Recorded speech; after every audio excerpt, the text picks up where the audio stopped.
Nakuru Governor Susan Kihika has finally broken her silence on why she chose to deliver her twins in the United States, sparking both public interest and debate.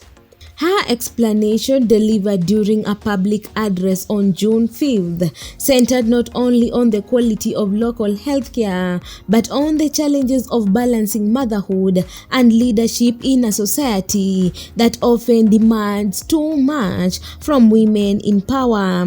Governor Kihika revealed that her decision was based on preserving her dignity and personal privacy. She explained that as the head of Nakuru County, most of the medical personnel in local hospital report directly to her.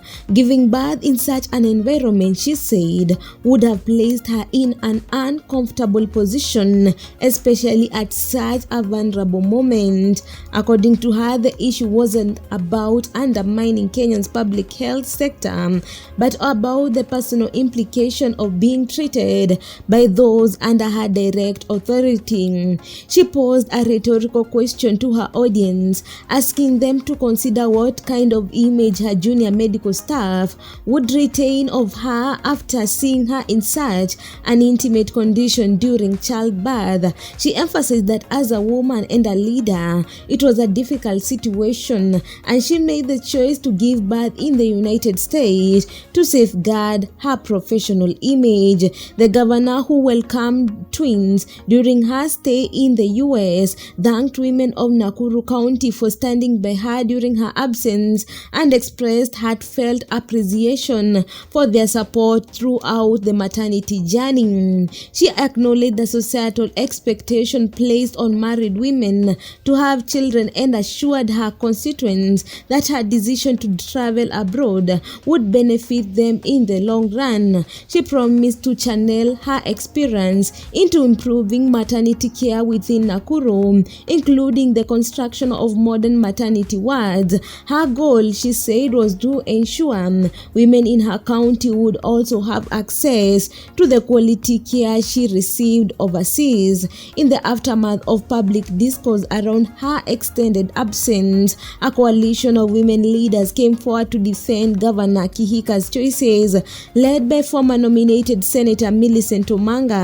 The group issued a public statement on March 25th, affirming their support for Kihika and applauding her decision to prioritize her health and that of her newborn children. The leaders described Kihika as a committed public servant and a devoted mother and extended their congratulations on birth of her twins. They underscored that medical complications following childbirth had contributed to her longer than expected time away from the office and called for empathy and understanding from the public. They emphasized the need to reframe societal expectation of women in leadership, arguing that the notion women must choose between professional responsibility and maternal well-being is outdated and unfair. The leaders asked Kenyans to consider that female public officials are not just governors or senators, they are also mothers, daughters, and sisters. They called for a more inclusive and human approach to leadership that acknowledges the physical and emotional realities of women. In their view, the expectation that women leaders must sacrifice their well-being or the needs of their family to meet rigid public standards is not only unrealistic but unjust. Governor Kihika's story has now become a broader reflection on the pressures faced by women in leadership, especially those navigating deeply personal experiences like motherhood while under public scrutiny.